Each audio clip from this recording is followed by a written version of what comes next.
अस्सलाम वालेकुम। अच्छा, आज हम देखेंगे how to create ATL challan for tax year 2024।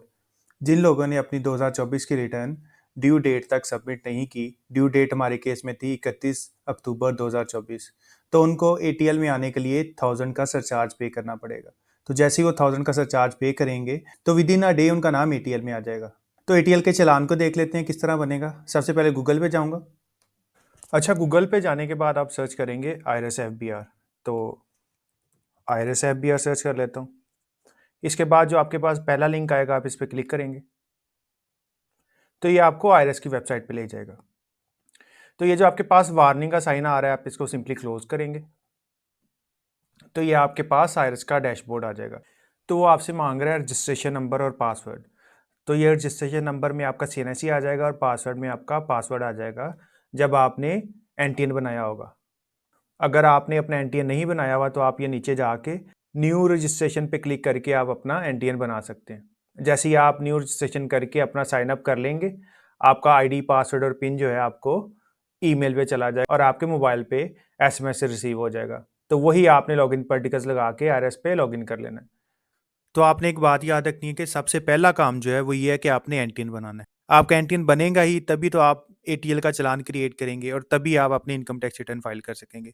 तो सबसे पहले आपने एनटीएन बनाना है और जब एनटीएन बन जाएगा तो वही लॉगिन क्रेडेंशियल लगा के आप लॉगिन कर लेंगे। जैसे मैंने पहले बताया रजिस्ट्रेशन नंबर में आपका सीएनएससी आ जाएगा और पासवर्ड में आपको जो पासवर्ड गया होगा जब आपने एनटीएन बनाया होगा। तो एनटीएन बनाने के लिए सिंपली आप न्यू रजिस्ट्रेशन पे क्लिक करेंगे।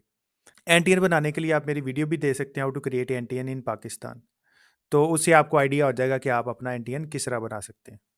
तो मैं अपने लॉगिन क्रेडेंशियल्स लगा लेता हूँ। तो जी ये मेरा सीएनआईसी आ गया, नीचे मेरा पासवर्ड आ गया जब मैंने अपना एनटीएन बनाया था।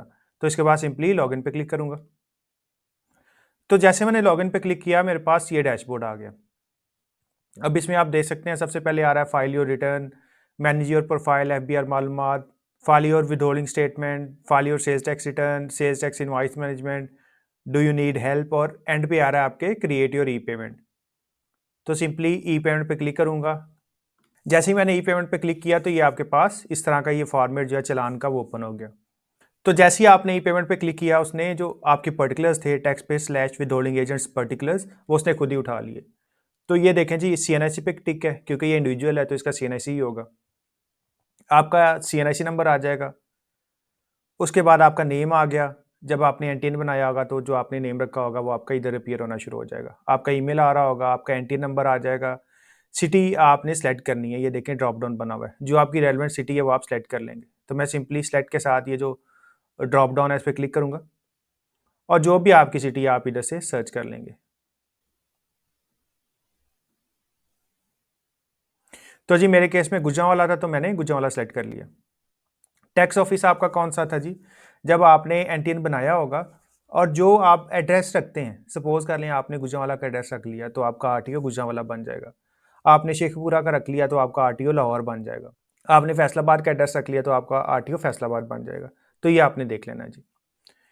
आरटीओ ने ऑटोमेटिकली फेच कर लिया और आपका जो एड्रेस है वो भी सिस्टम ने ऑटोमेटिकली फेच कर लिया।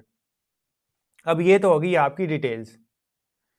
अब साइड पे आप देख सकते हैं कि सारे जो टैक्स पेमेंट के जितने भी सेक्शंस थे सारे उसने इकट्ठे कर लिए, चाहे वो इनडायरेक्ट टैक्सेस थे चाहे वो डायरेक्ट टैक्सेस थे। पहले जब आप e dot F B R पे चलान बनाते थे तो आपको आइडिया होगा कि इनकम टैक्स का सेपरेट आप बनाते थे, सेल्स टैक्स का सेपरेट उसका फॉर्मेट होता था, लेकिन यहाँ पे फॉर्मेट सेम ही है। सबसे पहले आपके पास आ रहा है सर्च ई पेमेंट, उसके बाद sales tax, federal excise duty, income tax, withholding, tax on immovable property, CVT, FD on purchase, और आखिर में आ रहा है पीएस पेमेंट। हमारा कंसर्न है जी इनकम टैक्स के साथ। ये इनकम टैक्स के साथ आगे एरो बना हुआ है, इसका मतलब ये है कि इसमें फर्दर ऑप्शंस निकलेंगे। तो इसके ऊपर कहीं भी क्लिक करूंगा तो जैसे ही मैंने इनकम टैक्स पे क्लिक किया मेरे पास ये 5 ऑप्शंस अपीयर होना स्टार्ट हो जाएंगे। Admitted income tax, advance income tax, demanded income tax, WPPF, WWF, और लास्ट भी आ रहा है मिसलिनियस। तो हमारा कंसर्न है जी मिसलिनियस के साथ। तो सिंपली मिसलिनियस पे क्लिक करूंगा। तो जैसे ही मैंने मिसलिनियस पे क्लिक किया ये आप देख सकते हैं ऊपर ई पेमेंट्स में भी जो मेरे पास ऑप्शन है वो मिसलिनियस सेलेक्ट हो गया, ये आप देख सकते हैं। अब इसके बाद आप क्या करेंगे, ये देखें इनकम टैक्स और नीचे आपके पास आ रहा है टैक्स पेमेंट सेक्शन। आप टैक्स पेमेंट के सेक्शन में कहीं भी क्लिक करेंगे तो मैं इस पर क्लिक करता हूँ तो ये आपके पास सारे ऑप्शंस अपीयर होना शुरू हो जाएंगे मिसलिनियस में, जिस भी टाइप के आप टैक्सेस पे करते हैं। सबसे पहले miscellaneous payment of tax for closure of audit है, सरचार्ज फॉर एटीएल। तो हमारा जो कंसर्न है वो है surcharge for ATL. 920601 182 subsection A surcharge for ATL. तो सिंपली इस पर क्लिक करूंगा तो ये जो मेरा पेमेंट सेक्शन है ये सिलेक्ट हो गया। इसके आगे आ रहा है आपके पास टैक्स ईयर। तो एज इट इज इस बॉक्स पे क्लिक करूंगा और यहां से आप सेलेक्ट करेंगे 2024। आपने एक बात याद रखनी है कि जो आपका टैक्स ईयर 25 है, यानी कि 1 जुलाई 2024 से लेके 30 जून 2025 तक, इस पीरियड में अगर आप रिटर्न फाइल करते हैं और आपने फाइलर होना है तो आपको टैक्स ईयर 2024 की रिटर्न फाइल करनी पड़ेगी और टैक्स ईयर 2024 का ही जो एटीएल सरचार्ज है वो पे करना पड़ेगा। तो टैक्स ईयर 2025 यानी 1 जुलाई 2024 से लेके 30 जून 2025 तक फाइलर होने के लिए आपको 2024 सेलेक्ट करना है। तो 2024 सेलेक्ट कर लूंगा। उसके बाद वो कह रहा है अमाउंट इन फिगर्स, तो यहाँ पे आप 1000 लिख देंगे। तो जैसे ही मैंने अमाउंट इन फिगर्स में 1000 लिखा, अमाउंट इन वर्ड्स में उसने ऑटोमेटिकली जो फिगर्स थी उसको उसने वर्ड्स में कन्वर्ट कर दिया। 1000 rupees and no paisas only, यानी कि 1000 रुपये का चालान हमारा बनेगा। तो यहाँ तक जो मेरा चालान था उसकी सारी इन्फॉर्मेशन जो है कंप्लीट हो चुकी है। अब फर्दर आप क्या करेंगे, ये आपके पास कोड आ रहा है, ये कैप्चा जो है इसको आपने इधर मेंशन करना है इस बॉक्स के अंदर। तो इस पर क्लिक करूंगा और ये जो आपके पास डिजिट्स हैं वो आप इधर मेंशन करेंगे। तो सिंपली 279338 मैंने मेंशन कर दिया और इसके बाद मैं क्लिक करूंगा सबमिट पे। उसके बाद वो कह रहा है are you sure you want to generate PSID, कि आपको यकीन है कि आप पीएसआईडी जनरेट करना चाह रहे हैं, आपके जो पर्टिकुलर्स हैं वो एक्यूरेट हैं। तो सिंपली मैं यस पे क्लिक करूंगा। PSID generated, PSID has been generated successfully, वो कह रहा है जी आपका चालान बन गया है। पीएसआईडी नंबर ये है जी, ये नंबर दे के आपने ई बैंकिंग के थ्रू जैज़ कैश, इजी पैसा, नया पे, सदा पे, जो भी आपके बैंकिंग वॉलेट्स हैं या ई वॉलेट्स हैं उनके थ्रू आपने पेमेंट करनी है चालान की। अमाउंट ड्यू आ गई जी पीकेआर 1000, नेम आ जाएगा जिस बंदे का आप चालान बना रहे होंगे और आपका एनटीएन आ रहा होगा। This PSID will be valid for 30 days, copy this PSID and keep it safe. PSID has also been send to your provided mobile number and email. और वो आगे कह रहा है कि जो पीएसआईडी है आपके मोबाइल नंबर और ईमेल पे भी सेंड की जा चुकी है। अभी आप क्या करेंगे, आप सिंपली क्लिक करेंगे प्रिंट पीएसआईडी पे। तो प्रिंट पीएसआईडी पे क्लिक करूंगा तो ये देखिए मेरा जो चालान था वो डाउनलोड हो गया। सिंपली इस पर क्लिक करता हूँ, ये मेरी पीएसआईडी आ गई। ये पीएसआईडी का नंबर है, ये आप देख सकते हैं जी, ये नंबर है। ये नंबर दे के आपने पेमेंट करनी है। टैक्स ईयर 24 आ गया, payment section surcharge for ATL, और बाकी आपने सारी डिटेल्स देख लेनी है। अगर तो आपने बैंक के थ्रू पे करना है तो आपने इसका प्रिंट ले लेना है। आप बैंक में जाएंगे और थ्रू कैश या चेक जो है इसकी पेमेंट कर देंगे। इसके अलावा अगर आपने ई बैंकिंग के थ्रू पेमेंट करनी है तो सिंपली इसको कॉपी करके आप अपनी मोबाइल ऐप के थ्रू पे कर सकते हैं या एटीएम के थ्रू पे कर सकते हैं। बाकी जैसे ही आपने प्रिंट के ऑप्शन पे क्लिक किया, आपको एक ई पेमेंट की क्रिएशन की ईमेल जो है आपको वो भी आ जाएगी। तो मैं आपको वो भी दिखा देता हूँ। और जैसे ही आपकी पेमेंट कंफर्म हो जाएगी उसके अगेंस्ट आपको सीपीआर आ जाएगा, कंप्यूटराइज पेमेंट रसीद, जो आपने पेमेंट की होगी उसकी कंफर्मेशन का। तो वो भी मैं आपको दिखा देता हूँ।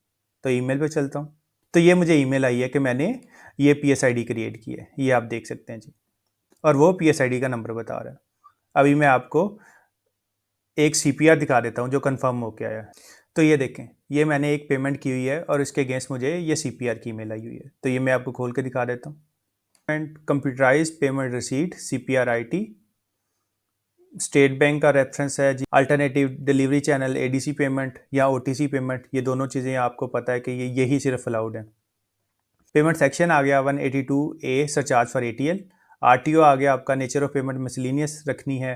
टैक्स पीरियड ये 2023 है, लेकिन मेरे केस में 2024 है। ये पिछले साल का था, आपके केस में इधर 2024 आ रहा होगा। डिटेल ऑफ टैक्स पेयर्स में सीएनआईसी आ जाएगा, टैक्स पेयर का नेम और एड्रेस आ जाएगा। जो आपने टैक्स अमाउंट पे की वो इधर 1000 आ रही होगी। अमाउंट इन वर्ड्स आ जाएगी। पेमेंट मोड आ गया आपका एडीसी पेमेंट, अमाउंट 1000 आ गई, जिस डेट को आपने पेमेंट की वो आ जाएगी।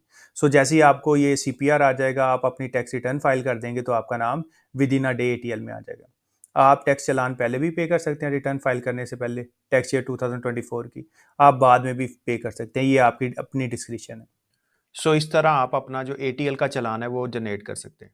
एक बात आपने याद रखनी है कि खाली एटीएल का चालान सबमिट करने से आप फाइलर नहीं बनेंगे, आपको टैक्स ईयर 2024 की इनकम टैक्स रिटर्न भी सबमिट करनी पड़ेगी। इसके अलावा अगर आपकी कोई क्वेरी है, आपसे चालान नहीं बन रहा या आपको कोई और मदद चाहिए तो आप मेरे से कांटेक्ट कर सकते हैं। सो ये था आज के लिए। Thank you so much. अल्लाह हाफिज़।